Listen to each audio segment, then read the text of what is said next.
I got a letter this last week that kind of made my week, and I thought I'd share it with you today. Actually, it came in by email. Dear Mr. Watkins and Mr. Dart, hello from Morgantown, West Virginia. Let me introduce myself. My name is Kathy Barr, Kevin McMillan's sister. As you know, we have been on the air for 5 weeks now, and we are starting to see some results, talking about the radio program that's on the air in Morgantown, West Virginia. WAJR, I think it is. Unfortunately, the first 3 weeks, the announcer neglected to put our phone number at the end of the broadcast, which was very frustrating. But with time and a lot of patience, they finally got it straight and gave the local phone number. 2 weeks ago, we received 2 phone calls that afternoon. We have yet to hear back from them, but at least we know that they are listening. We did not receive any phone calls last Sunday after the broadcast, and I was a little disappointed. However, I remember in the last network, Mr. Dart saying, "Be patient, radio takes time." So while cleaning my home today, the main thing on my mind was hoping that someone had listened and enjoyed what they heard, even if they didn't feel a desire to call for a local fellowship. Much to my surprise and pleasure, I received a phone call at about 3 p.m. from a woman asking if we had the radio program on Sunday. It turns out this very nice lady is 86 years old, blind, and has been a widow for 17 years.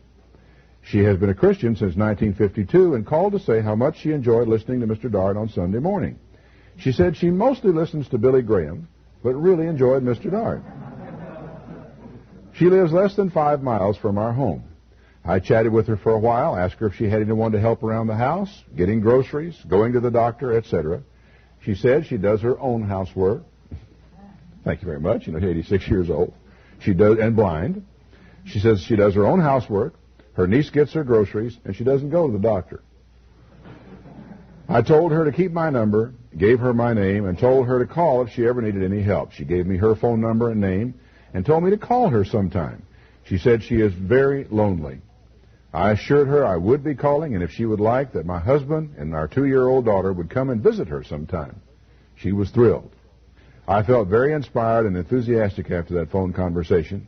Yes, you do have to be patient to see results from radio, but a phone call like that and making a new friend makes up for those frustrating weeks waiting for the phone to ring. And then gave us the new time on our station up there. There are 3 things about this letter that I found particularly encouraging. At least 3 things. One is, Kathy said, we have been on the air for about 5 weeks now. Didn't say you had. She said we had. She feels like she is on the air, too, in no manner of speaking. She is. The local group found the station, they negotiated the time, and they're paying the bills, and it's absolutely appropriate for her to say, we have been on the air for 5 weeks now. Because all I am is a voice and a Bible, you know. This lady may become important in someone's life, become a friend, someone who cares about them, and may turn out to be the first person she ever met of this faith, which could mean a great deal to her in her life in the years to come. The second thing that was encouraging to me is to know that real people really are listening to this. You know, by faith, as it were, the radio stations have their ratings, and you know that throughout the day there are so many people listening to these stations. That's how they set their prices. It's all a market factor. And so you sit there and you know that a few thousand people are listening to every one of these broadcasts, and it has that encouragement. But it's still good to hear it. And, of course, along the same line, I got mentioned in the same sentence with Billy Graham, and that doesn't hurt anybody's vanity very much. And third, the third thing that encouraged me is that Kathy and her husband and her 2-year-old daughter will go visit this lady. This could be the youngest participant yet in personal evangelism, 2 years old. And oddly enough, I think in this particular case, her presence there will probably mean something to this elderly lady and will probably be of a help. And so the youngest person yet participating in ministry will be launched in a few weeks when they go to, or a few days probably, when they go to visit this rather elderly lady who is very lonely. And something I've often thought about, I guess the older I get, the more I think about it, is that an awful lot of the elderly people I have known are very lonely. Especially when they've lost the one they've lived all their life with, and then they're just not about to get married again at this time of life, although some people do. We have some living witnesses of that in our own congregation. But nevertheless, it's more the rule that elderly people, once they find themselves single, wind up spending the rest of their time alone. But it calls to mind a passage I went over with you several weeks ago back in Deuteronomy 10. I'd like to go back and just remind you of something that was said in this chapter. It says in Deuteronomy 10 and verse 12, "And now, Israel, what does the Lord your God require of you? But to fear the Lord your God, to walk in all of his ways, to love him, and to serve the Lord your God with all your heart and all your soul." It's really a very high calling. It's a very high requirement, but it is not very complicated, is it? It's fairly straightforward. What does God want from you? He wants you to fear him, walk in his ways, love him, serve him with all your heart and with all your soul. To keep the commandments of the Lord and his statutes, which I command you this day for your good. I remember when I gave this sermon, when we went over this the first time, I talked about how as you read that, it calls for living the Christian life. For loving God, for keeping his commandments and walking the walk and so forth. But at first blush, there doesn't seem to be anything in here about evangelism, about reaching out to people and out to your community and out to the world. He goes on, though, to say, "Behold, the heaven and the heavens of heavens is the Lord your God, the earth also and everything that is in it. Only the Lord had a delight in your fathers to love them, and he chose their seed after them, even you above all people as it is this day. Circumcise, therefore, the foreskin of your heart, and don't be stiff-necked anymore, because the Lord your God is a God of gods and a Lord of hosts, a great God, a mighty God, a terrible God, who does not regard persons, nor takes reward." I mean, you can't buy him off, and he isn't going to look at you or look upon you because of who you are, just because you're who you're related to. Merely because you were an Israelite isn't going to cut it. He executes the judgment of the fatherless and the widow, and loves the stranger in giving him food and raiment. God loves the stranger, just like he loves you. Then he says, "Love you, therefore, the stranger, for you were strangers in the land of Egypt." And right there is probably the single most important tool of what we tend to call evangelism, and what in many ways I prefer to call ministry. Love the stranger. Now, what's going to happen back here in West Virginia with this elderly lady and with Kathy and her family is hard to predict, because people make decisions on their own, people do their own things, but I can easily see the kind of thing that can happen here. As they go to visit this old lady, as they spend time with her, as they give her encouragement in her life, they are going to come to love her and to care about her. And she is going to come to love them and to care about them. And that bonding that takes place between people is a very important part of what it is that you do when you do ministry, when you do evangelism.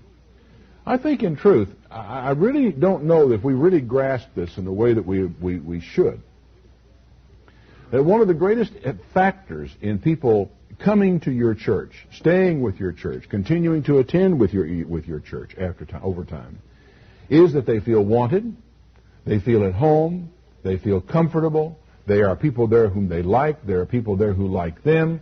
In other words, it is a factor of love. Jesus said this to his disciples, "By this shall all men know that you are my disciples."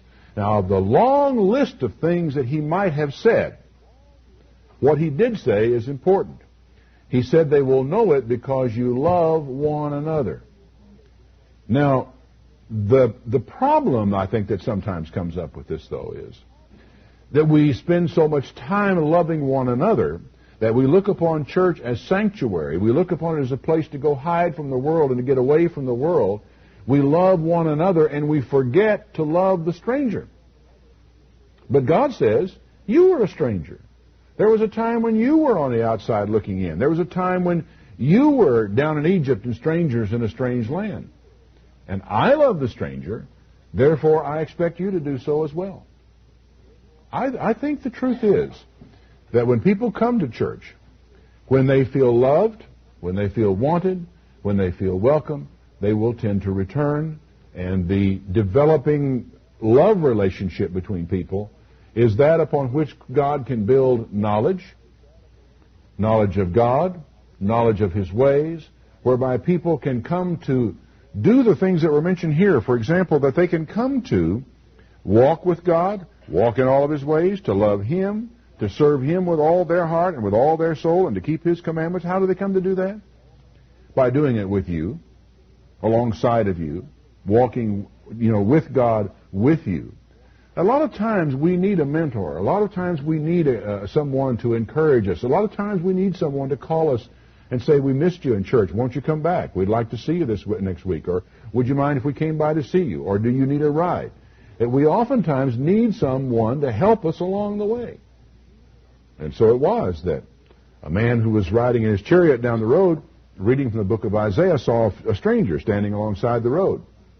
As he got near, this man joined himself to him, and he looked and saw that he was reading from the prophet Isaiah and says, do you understand what you're reading? The Ethiopian said back to Philip, well, how can I except someone should guide me? And so Philip joined himself to him and sat down and began right where he was in Isaiah and began to expound to him the truth about Jesus Christ. The Ethiopian recognized, Philip acknowledged, that a lot of times we need someone to help us along the way, to walk beside us, to encourage us, to care about us, to care for us, and to share what Jesus talked about with His disciples. By this all men shall know that you are my disciples, if you love one another. And that love has to be manifested in the way you actually work with one another.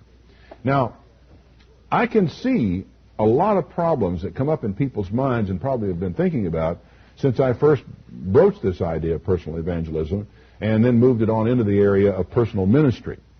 Would be a statement along the lines of, well, I don't know what to say when I visit people. I'm afraid I'll say the wrong thing. I'm afraid I'll hurt someone's feelings. I'm afraid that I'll stumble and maybe I'll cause them to stumble, and there's a certain fear factor involved in it. But I thought what was interesting is that in the letter I got from Kathy was that was not her problem. I mean, to her, all she did was the most natural thing that people can do. Hello, how are you? Who are you? And to talk. They talked about circumstances. She learned the woman was alone. She learned that she was lonely. She learned that she did her own housework, that even though she was blind, she was able to accomplish that. She learned a great deal about this woman. And in the process of offering to help her and call her back and giving her her phone number, the lady gave her the number and said, come see me sometime. And so the most natural, easy thing to do is to gather up your husband and your kid. The kid provides a nice buffer, because when you get there, you can always talk about a 2-year-old. A 2-year-old will give you plenty of things to talk about, I'm sure, in the course of a visit. And so you take along the 2-year-old and you go and you visit. What do we say when we visit? Well, really, do you really have that much trouble knowing what to talk about when you visit people? I remember my first few months in the ministry before I was actually ordained. I was down in the Little Rock and Memphis churches at that time, and I had a 2-church circuit, sort of an old circuit preacher style thing. And I would preach in the morning in Little Rock and get in my car and drive 150 miles to Memphis and preach in the afternoon, about 3 in the afternoon there. And so this was my Sabbath routine. But during the week, I would visit. And there were people all over. I think I had about 12 people that lived within 50 miles or lived in Memphis. 12 people lived in Memphis where I lived. And every other visit I had was at least 30 miles away from Memphis after that. They were scattered all over the landscape, and there were some 250 of them all together. And they were scattered over 2 states, Arkansas and western Tennessee. Well, I would go out. We had little cards that we filled in when we go to visit people. And we would send those cards in to headquarters every so often so they'd know we were doing our work. So I would go out and I would sit in somebody's house, visit with them, get back in the car and fill out my visit card, or Allie would go out while I was driving down the road. I'd dictate to her and she'd fill in the card, and we'd go on to the next visit. Most of those cards, it seems to me like, for quite a long time said, under subjects discussed, said, get acquainted, visit. Not much of anything more. I would go and drop into the house and, hello, how are you? My name is Ronald Dart. I'm with the church, and we'd, talk about how are you? And we would wind up visiting about their kids, about their house, about their crops, about the weather. We'd talk about how the fishing has been around this area. And especially in situations where you had a family where one person is in the church and, say, the husband is not. Oftentimes on the first visit, second visit, or third visit, I'd spend most of my time talking to the husband who was not even in the church about things that interested him. And I found an interesting pattern that began to develop in these visits. It took me about 3 times, and I wasn't really an minister at the time, I was unordained, but it still took me about 3 visits as I visit these people for them to warm up, relax, and feel that they knew me well enough to talk about the things that were really on their mind. I was really kind of surprised at how rarely they had significant Bible questions to ask. Once in a while they would. Once in a while they'd been studying, and they'd say, I was looking into this, and I wonder if you had. We'd often say, do you have any Bible questions I could answer while I'm here? And I'd say more often than not the answer was no. And when the answer was yes, the questions were really relatively simple. They were not all that hard, even as a novice, for me to answer. But I was struck by the fact that ministerial visitation was one of the most natural things in the world to do. It was easy. It was pleasant. It was enjoyable. We were always welcome with people. And I oftentimes in those days, we'd show up without an appointment. We'd show up at the door because we didn't know how long visits would take. Oftentimes didn't know where we would be. And I showed up at somebody's house and knocked on the door. Hi, my name's Ronald. I'm from... And they didn't know I was coming until I was there. And they'd brighten up and say, well, come on in. And I'd come in and we'd sit down and they'd serve whatever they had to serve, and we would drinking a lot of coffee in those days. It was, but you want to be sociable with people. But it was a wonderful time, and I enjoyed it very much, and it was easy, very easy to do. However, I think it's still a good idea that we would spend a little time talking about some principles. If you'll turn back to Romans 12, I'd like to do just a little Bible study with you today on some fundamental principles, just good old bedrock, down-to-earth stuff. That if you're ever going to be of any use to God, if you're going to be, exert yourself in personal ministry, that you really ought to know. Romans 12 and verse 1. I beseech you, therefore, brethren, by the mercies of God, that you present your bodies a living sacrifice, holy, acceptable unto God, which is your reasonable service. All right, step 1 is a matter of really presenting yourself to God for service. Why else are you going to be presenting yourself to Him? A living sacrifice means you're giving up yourself and giving up something of yourself. And you certainly have to do that. If you're going to be of any service to God, if you're going to be involved in personal ministry, you are going to make a sacrifice of yourself, of your time, and of the things that you do. What's important is that you be sure that you're applying that self and that sacrifice someplace where it matters and where it can really be of help to somebody instead of just being involved in activities for activity's sake. It's a trap sometimes that churches fall into. I will mention it and pass on from it. It is to assume that because we are doing things, we're doing the right things. It's the activity trap, as it's referred to, that you got a social, tonight, you got bowling, tomorrow night, you got something else going on, and on Thursday night, and on it goes, to where all of a sudden people's lives are completely being consumed in recreation and church events, and there's a real question mark as to how much and what those church events are really doing in terms of ministry. He said, present your bodies as a living sacrifice, holy. Holy means set apart, acceptable unto God, which is your reasonable service. It's not an unreasonable thing God's asking of you here. It's really quite reasonable and quite rational. And don't be conformed to this world, but be transformed by the renewing of your mind, that you may prove what is that good and acceptable and perfect will of God. Now, there is a level of personal preparation for ministry, and I'm not saying the ministry. I hope all of you are with me on this when I say ministry. I'm not talking about the ordained ministry. I'm talking about the ministry which any one of you, male or female, can perform in the things that you do for other people and the services that you provide to God's people. It involves the setting of yourself apart and a realization that you can't just indulge yourself in everything that you might want to indulge yourself in. Because if you're going to do this, you're going to have to consider your example. You're going to have to consider how people look at you. You're going to have to consider how you affect them. And so you are really going to have to pay a little bit of attention to yourself and your body, your mind, your heart, and of the turning over of that to God. For I say through the grace that is given to me, to every man that is among you, not to think of himself more highly than he ought to think, but to think soberly, according as God has dealt to every man according to the measure of faith. Now, it is right here that most of us find a way to stumble one way or another. There is an assumption on many people's part that feelings of inferiority are humility. Let me put it to you another way. Humility is not feeling inferior. Humility is reality-based. Humility has to look at yourself in real terms, not in the self-abasing, oh, well, I can't do anything. The truth is that we spend a lot of our lives, I fear, lying to ourselves about ourselves. We don't really want to just face up to it. And sometimes we make ourselves out to be more than we are. Sometimes we make out ourselves to be less than we are. Now, can you think of a reason why someone would make themselves out to be less than they are? More than they are, that's easy to follow, isn't it? Less than they are, that's a little harder to follow. Well, let me give you a hint. It might involve the avoidance of responsibility. It might be so that you don't have to do certain things. Well, I can't. Well, I'm not good enough. Well, I cannot do that. I don't know what to say to people. Relieves you of the responsibility of getting in your car and going down to the hospital and sitting with somebody when they're sick and alone and need somebody to come by and talk to them for a while. It's not hard to do. You don't have any trouble visiting with people after church here. Why should you have trouble visiting with them in the hospital except to say, well, I can't do that? Now, his caution here is to not think of ourselves more highly than we ought to think, but to think soberly, according as God has dealt to every man the measure of faith. How do you go about doing that?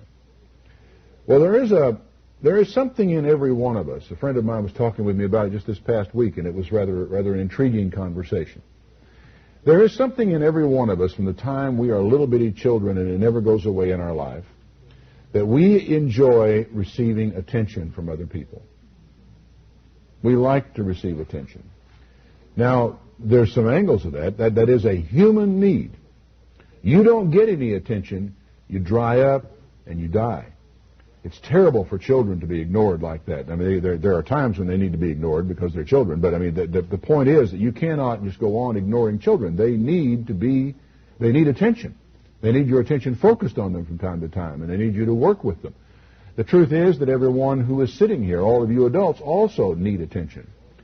Then the next step is, beyond that need for attention, there is sometimes a craving for attention that can get out of control, and that can get out of line, and it can cause us to make a fool of ourselves. I'm sure there's nobody here who's ever done that or ever feel, except maybe me. I know that there have been times in my life, because of my craving for attention, that I have made a fool of myself. A lot of those were in my teenage years when I was concerned about dating all these girls, and getting their attention. It's real easy to make a fool of yourself where girls are concerned, isn't it, guys? But not to think of himself more highly than he ought to think. So it's not a self-exaltation. I said earlier, and I really sincerely mean this, a lot of people have an idea that I am, they put me on a pedestal that I don't belong on as far as being a teacher of the Bible is concerned. Because really, I don't have a great deal going for me except the fact that I really stick pretty close to the book. It's the book that is the thing. If you ever think about it, you go back and maybe study a sermon or two of mine to think, okay, why was that effective? It was effective because of the book. And it is a matter of attention to the book and of knowing of the book and really spending your time in the book is where these things come to pass. I am on the radio. These people don't know me from anybody. I am a voice. And I got a Bible. And I'm talking about the Bible. And because people are interested in the Bible, well, then they become interested in what I've got to say. But it's important, frankly, that we see ourselves not as persons to be given attention to, but as persons to give attention to others. And that's where our work comes in. It is in that seeking of personal attention that we start thinking of ourselves more highly than we ought to think, and we fail to give our attention to others. I think it's a law, wouldn't it? Would you say it is? That you can't really give attention to others that they need when you are trying to gain attention for yourself? I think we should think about that a little bit. For as we have many members in one body, and all members have not the same office, so we being many are one body in Christ, and every one members one of another. It's a kind of an awkward phrase. Let me summarize it next, though. Having then gifts differing according to the grace that is given to us, if it's prophecy, let's prophesy according to the proportion of faith. Or if it's ministry, let's wait on our ministry. if it's serving. Let's wait on our serving. Or he that teaches, let him wait on or attend to his teaching. Now, we're not all alike in this room. I think that should be obvious to anybody. You walk in the room, you know that. But as we learn about one another, as we become acquainted with one another, as we spend time together, we learn more that some of us are outspoken and some of us are shy. We learn that some of us are really quite intelligent, some of us are a little slower than others. We learn that some of us seem to be gifted in certain areas, others are not in others. Some people have a desire to serve in one way, others have a desire to serve another way, and quite candidly, unless you have the desire, you're probably going to be useless. You know, Paul opens up in Timothy his statement about if a man desire the office of a bishop, he desires a good thing. It's interesting to me because I always used to hear that, the approach was, well, you're not supposed to want to be a minister. You're supposed to, if your really attitude is right, you're going to try to run away from the ministry. Well, I heard a preacher on the radio talking about this not long ago, and he made this statement, which I thought was interesting. He said, really, the first requirement for a bishop or an elder is that he want to. Not the last one, that he's got to have the desire. And I heard him say that, and I said, of course he's got to want to. Nobody is ever going to be good at something they don't want to do. I taught speech for a lot of years, and I did notice something. I could really make some improvements in speakers over the years. I feel that our public speaking classes in Great Britain that we ran the kids through over there turned out some of the best speakers that our church, our faith, ever knew. They were really quite good at it, and we had a good technique, had a good approach, we did a good job with them. But there was one thing I never was able to do. I was never able to make a man want to speak who didn't. If he didn't have the desire. Now, let's not confuse the fact that we're afraid to speak with meaning that we don't want to. You follow me? It's not the same. You can be afraid to speak. In fact, I remember some of the first speeches that I ever gave. I wanted to be sure I didn't have my trousers had a fairly loose leg on them because my kneecaps would go like that. And, they were just it was unbelievable. I thought I had myself under control, and I'd be up here speaking, and my kneecap would just be shaking up and down. I'm sure you can. In fact, since that time, I've noticed, student speakers, their kneecap, their little pants leg is going like that, and they have my sympathy, but not much else, because you have to fight your way through that. And the fear, oddly enough, is a part of the pleasure of public speaking. I don't know if that makes any sense to you. Because we actually expose ourselves oftentimes in life to mild dangers of one kind or another because they are exhilarating. I really came to understand that the first time I ever went skiing. Actually, no, I think I understood the second time I went skiing. The first time I was really too scared to know whether I liked it or not, but I went back and I thought, well, why am I doing this? I'm going because of the fear that's involved in it. Well, I knew that there was an exhilaration in it. There's always danger, and the danger puts the little edge on it for us. Just because we're afraid of something does not mean we don't want to do it. It doesn't mean we won't try it, and it doesn't mean we won't find it exhilarating. Because the truth is, getting up in front of an audience does stimulate you.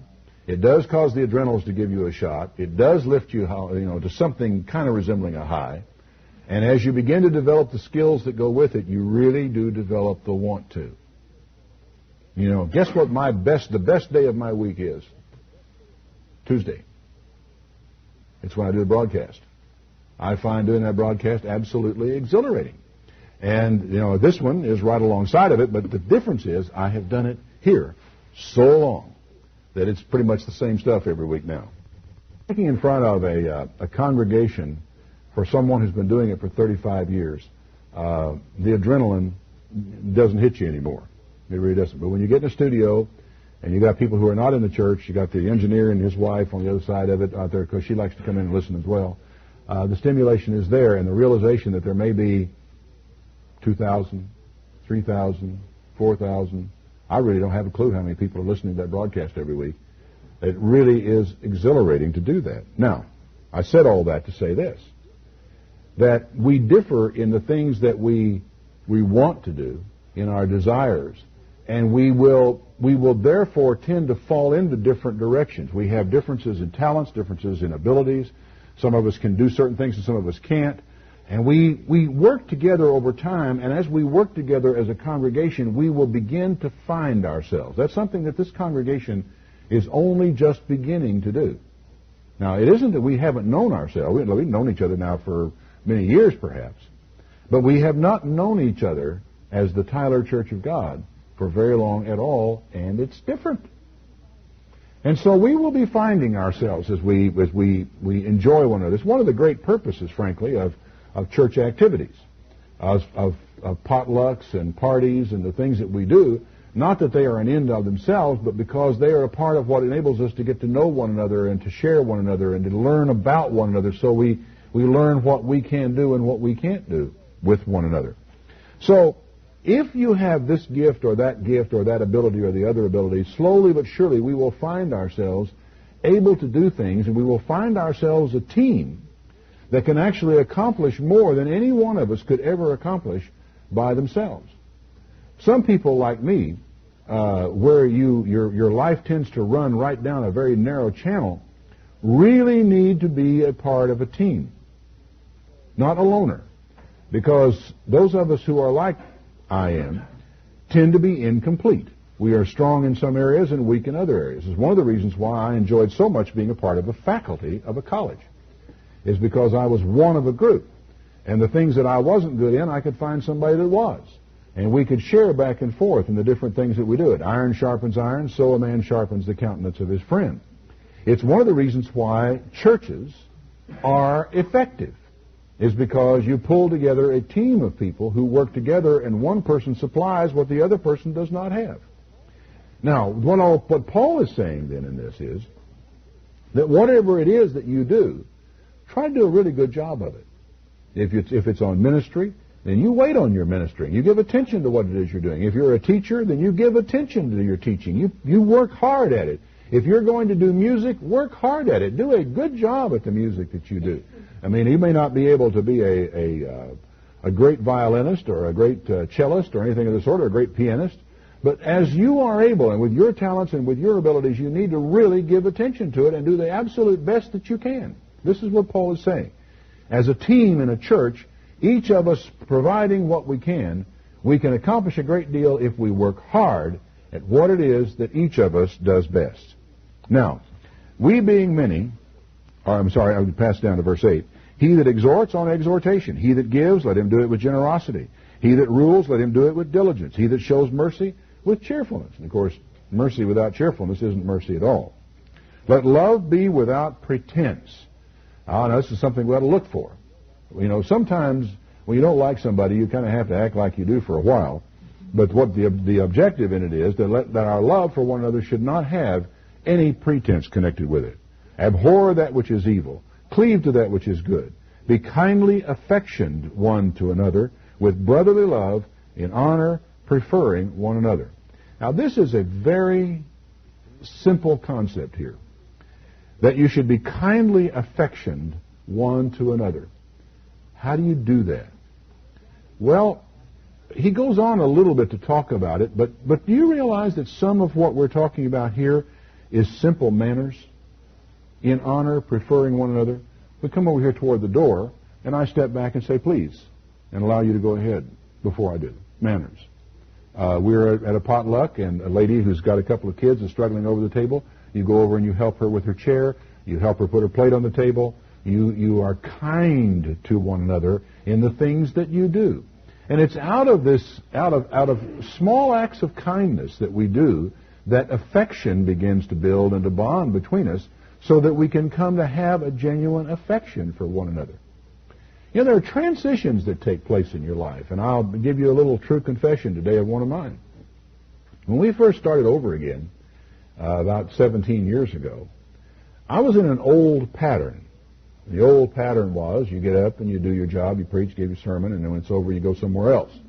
Because the pattern is such that as people make demands on you, because you are a very visible person, you get to where you can't really give anybody your undivided attention, and you have a habit of then getting away from everybody, which frankly I tended to do for a while. But one day, and it was a funny thing, and I don't remember exactly all the provocations and all the things that happened in it, but one day I said to myself, you know, I really like these people. And it was one of those places where, you know, life-changing experience and revelation, where I made a turnaround in my life, and I said, I don't want to go somewhere else after church. I don't want to go somewhere else and eat when there's a potluck here at church. I want to eat with these people. I want to spend time with these people because I like these people. They're nice people. They're God's people. And an affection began to build and to bond with many people in the church over that period of time. But I had to make, in my own life, I had to make a turn. I had to break an old mold, as it were, that I had been cast into and begin to look at you people here differently from what I might have looked at you before. And there are still some old molds that need to be broken amongst us, amongst all of us, about the way we have thought about these things. Be kindly affectioned one to another. You can do that. You actually can decide to be kindly affectioned toward people and conduct yourself differently. Then he says, not slothful in business, fervent in spirit, serving the Lord. No carelessness here. Whatever there is to do, you give it some thought, and then you get with it and go do it. Rejoicing in hope, patient in tribulation, continuing instantly in prayer, distributing to the necessity of saints, given to hospitality. Two little items right there. They don't have any great technical training involved in knowing what to say to people, does it? It does say, however, distributing to the necessity of saints. So one of your objectives when you're talking to people is learning what those necessities are. As Kathy learned that this woman was blind. Now, she managed to take care of her and keep her own house and does just fine. She's been living there a long time and knows what to do, and that's okay. But it's not hard to imagine that a person in that circumstance, being lonely as she is, could run into difficulty. She is going to have necessities, and one of our jobs, once we know of them, is this distributing to the necessity of saints. It means clothes, it means shelter, it means food. These are necessities. It means companionship, because people get lonesome. People are left by themselves. I'm getting a little dose of that this week as Allie is away visiting her sister for a niece's wedding this week. It gets awfully lonesome around the house when you've been used to having somebody there all the time. And so it goes that with widows and with widowers, one of their necessities is time. Given to hospitality. Hospitality means entertaining people, having them over, or if you can't have them over, having them out, and somehow or other, taking the initiative to be hospitable to people. Bless them that persecute you. Bless and curse not. It's something we've all got to work harder at. Challenges that come our way from time to time, and we drop the ball. I mean, it is so easy to let it creep up on you. When somebody does persecute you, someone curses you, someone says evil things of you, what is your reflex reaction? Self-defense, strike back, let's set the record straight. And whereas in truth, what we really have got to learn to do is to bless the people that do that. Bless and curse not. Because if somebody doesn't start blessing and cursing not, the whole evil cycle will never end. Somewhere the old evil cycle of cursing for cursing has got to be broken. Rejoice with them that rejoice, and weep with those that weep. Now, I want to pause right here and give you a fundamental principle of visitation when you're working with people that you can always rely on. You can rely on it if you're visiting someone at a funeral home where some loved one has died and you're in they're there and you come by to see them and give them your condolences. You can use this if you've gone to the hospital to visit somebody who is sick. You can use this if you're talking on the phone to a woman who's just learned she has a lump in her breast, is waiting for the biopsy results to come back and doesn't know if she has cancer or not. You can use this when somebody has just had a divorce and is so angry they're spitting nails about the person that has betrayed them. You can use this any time. It is this. You rejoice with them that rejoice. You weep with them that weep, which means this, that you take your lead from them. What do they need to do and say and feel right now? Take your lead from them. I don't think any of you should attempt to become counselors or therapists. Those people are trained, they've got licenses and so forth. But one of the great secrets of all that is the ability to listen to people. and to respond to people where they are instead of continually trying to take people where you want them to be. Fundamental principle number one of visitation is take your lead from them. All right. We go into a hospital room. Man's lying up in bed. He's unconscious. His wife is sitting there, big tears running down her face. And she's just brokenhearted. And because he now knows that he's terminal on cancer. And you're trying to think, what should I say to this woman? And she's really, really torn. The urge to try to cheer her up is almost irresistible. But it is an urge you must resist at all costs. You must resist it. Because when people are in that situation, they do not need or want you to cheer them up. What they want you to do is to understand how they feel, to hear their feelings, to share their feelings, and to weep with them. There is a proverb that I like. I've often looked at it. It's this one. It's Proverbs 25, verse 20. No need to turn there. It's real quick. As he that takes away a garment in cold weather. Visualize it, will you? Cold weather. You got your parka on, your down parka, you've got, cap and so forth, and it's cold. And somebody comes along and takes it away from you and leaves you standing there in the cold. How does it feel? As he that takes away a garment in cold weather, or as vinegar upon niter, so is he that sings songs to a heavy heart. Because in truth, when we are grieving, and when we're dealing with the fear of knowing that we have a terminal disease, and we're thinking about the fact that we're going to die one of these days, but may not be as long as we'd hoped it would be, or you're a woman who's looking at the rest of her life without this man that she has often depended on, and she doesn't know where the insurance policy is, doesn't know how much money is in the bank, and she's scared to death. It's a bad and it's a very tough time in life. That going to a person like that and telling them, don't worry, everything will be all right, is not terribly helpful. It really isn't. In fact, one thing you should always do, if we're talking about talking to people, I'm not talking about counseling, I'm just talking about personal ministry and trying to minister to the needs of other people, is you don't really try to offer advice. You do not try to offer counsel. You don't try to expunge these words, by the way, from your vocabulary. You ought to. To tell people what they ought to do is not what you're there for. What you're there for is to listen, to be patient, and let them work their way through what they ought to do. Because they have it to do. It's a thing, I think, which women tend to do a little more naturally than men. And that is to empathize, to listen, and to try to understand. As one book put it, man, here's this thing, he puts his Mr. Fix-It cap on and says, let me tell you how to handle that. You should always try to avoid giving advice at all, especially when advice has not been asked for. And maybe when advice is being asked for and pleaded for and people are begging for you to tell them, what do you think I ought to do about this? At that point in time, when the words, what you think they ought to do, are about to come out of your mouth, what you should do is say, what do you think what do you think? Tell me what you think. Tell me what your inclination is. Tell me what, at this moment in time, you are inclined to do. 9 times out of 10, they will be inclined when they tell you it'll be the right thing. And all your job is to say, I think you have it right. In which case, who's responsible for the decision? They are. Who then will get to learn from it if it's wrong? They will. But if you're responsible for the decision, they don't get to learn from it. They get to blame you.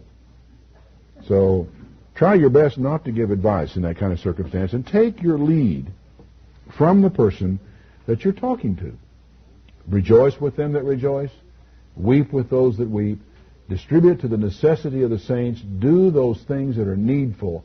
Oftentimes, in our day and time, my impression is that the emotional needs of people are far greater than the physical needs. There was a time, I think, and probably at the time Paul wrote this, that physical needs like clothing and a place to sleep tonight and something to eat before bedtime, so you don't go to bed with your stomach gnawing, were a lot bigger issues for most of them than they are for most of us. But the emotional needs that are here today are just as great as they have ever been. Be of the same mind one toward another. Don't mind high things, but condescend to men of low estates. And don't be wise in your own conceit. Don't be looking for the honor. Don't be looking for the upward route. Look for the people who really need help. They're not going to be the pretty ones and the beautiful people among us at all. If it be possible, as much as lies in you, live peaceably with all men. Dearly beloved, avenge not yourself. And these are just really good old sayings about how to actually live the Christian life, but they also have to do with how to keep yourself in the right position to help people. I don't know if you thought about this or not, but to keep yourself in the right mental frame of mind. Do not avenge yourself. Give place unto wrath. Remember that vengeance belongs to God. And if your enemy is hungry, feed him. If he is thirst, give him drink. In doing it, you'll put coals of fire on his head, and you will also keep yourself in a right spirit, in a right frame of mind, and in a right position to be able to minister to people who may need ministry from you at a very critical time in their life. Solomon said in Ecclesiastes, to every time and to everything there is a season and a time for every purpose under heaven. It's back in Ecclesiastes, the third chapter. And I think this is also one of those really bedrock things that it's worth knowing when the time comes to minister to people and to help people.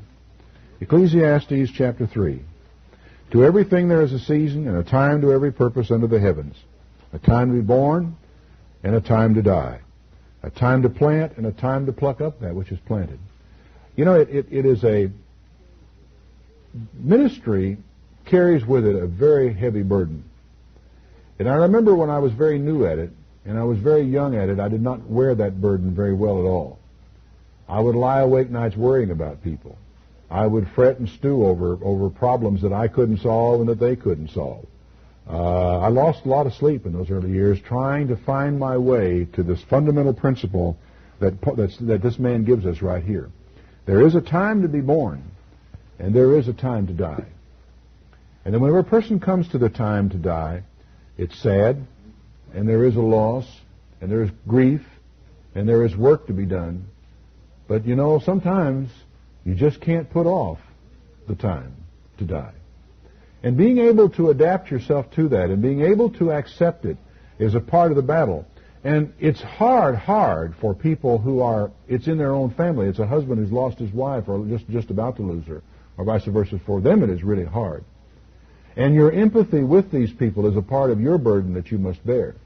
But at the same time, we have to know that there is a time for this. And this must be the time. And our task is to help people through it and then to learn from the experience.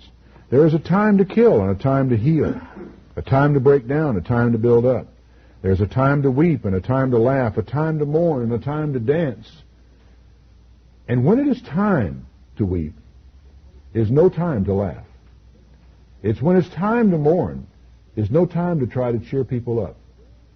There are some very important mental and emotional work that a person has to do when they have lost someone that they love. We have all got unfinished business down inside of us that we have to deal with. We put it aside for a while, we're able to put it in the background for a while, and we don't worry about it for a while, and it'll stay away from us for a while, but sooner or later it's going to have to be dealt with. And oftentimes it is in the process of grief.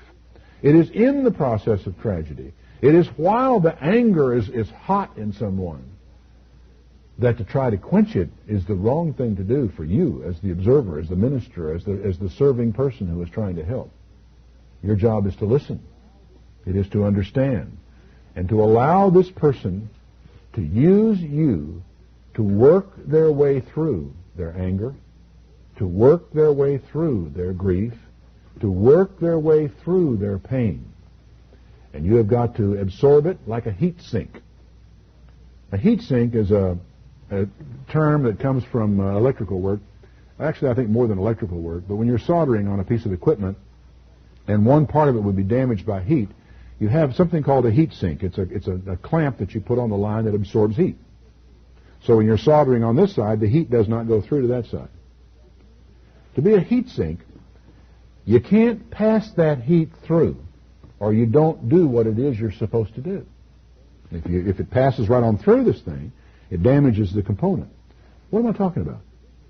I'm talking about the fact that if a good friend of yours who is in the faith is angry and hurt and despondent, and that person needs you to be able to help work their way through this and to get themselves straightened out, you are not going to be doing anybody any good, and you may be doing a lot of harm if you pass that heat on to somebody else. We have enough object lessons of that floating around out there right now. I shouldn't really need to give anybody any. Should I? The fact of the matter is that one of our jobs in personal ministry is to accept and to absorb the heat that sometimes people pass on and be able to take that. You know where you take it? So obvious.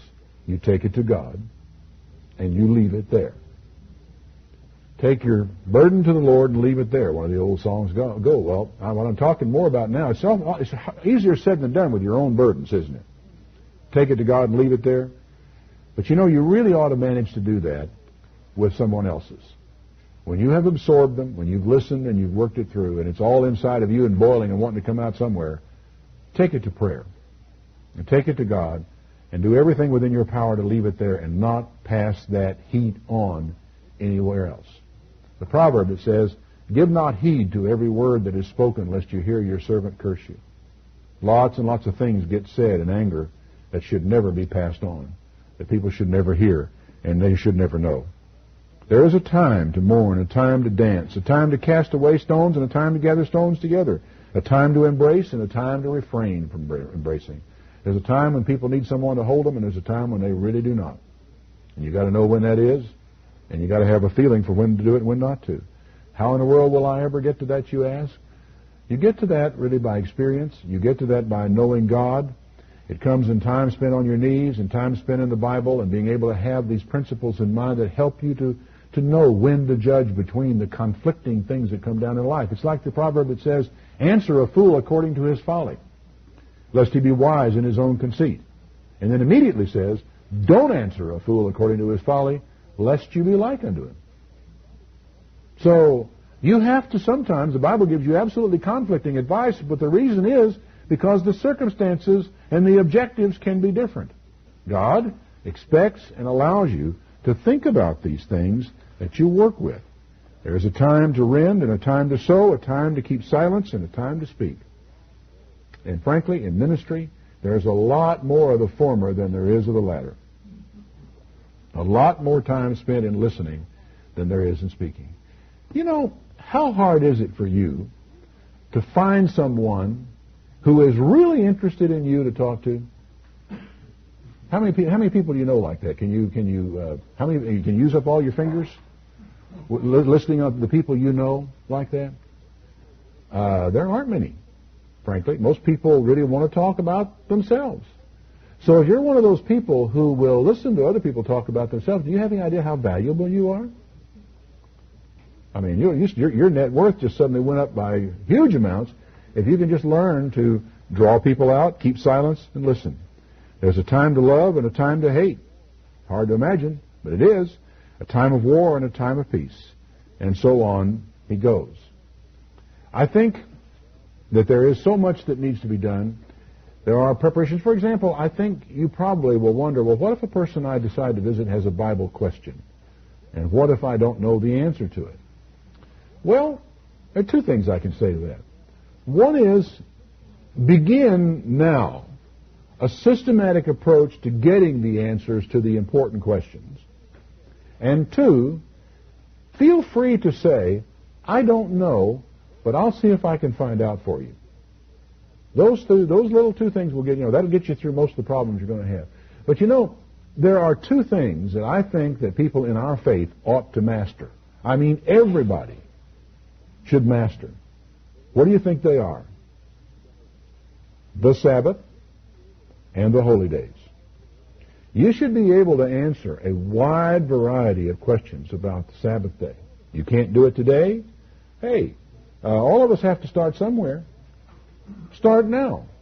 Start working it out. We had some booklets from the Bible Sabbath Association that were, I think, very helpful in answering a lot of those fundamental questions. You can master what's in those booklets, I'll guarantee you. You can actually mark them in your Bible. You can memorize them. You can actually put the principles, to heart, so that when someone asks you this question, and these are the questions that are asked almost all the time. They're the ones people want to know. That's why they're in all these booklets. You can learn that. You can learn the fundamentals of the holy days. They're not hard. Pretty soon now, I think you'll be able to have a Bible study here in church. One of the greatest things you can do with that Bible study is to drill yourselves in the basics. Temptation is to go charging off out into the esoteric doctrines and pushing the edge of the envelope way out far. There's a time for that. But there's a time also for tending to the basics so that you are equipped for ministry. Be sure that you can answer. Do some role-playing. Have a role-playing game that you play where you set up certain things based upon the booklets that you can read that are questions people will answer. And give somebody a Bible that's not familiar to him and start asking him questions out of that booklet, assuming we've had time to prepare. It'll make a nice game, something you can do evenings instead of playing cards. And begin to prepare yourselves for the kind of things that you might be asked about.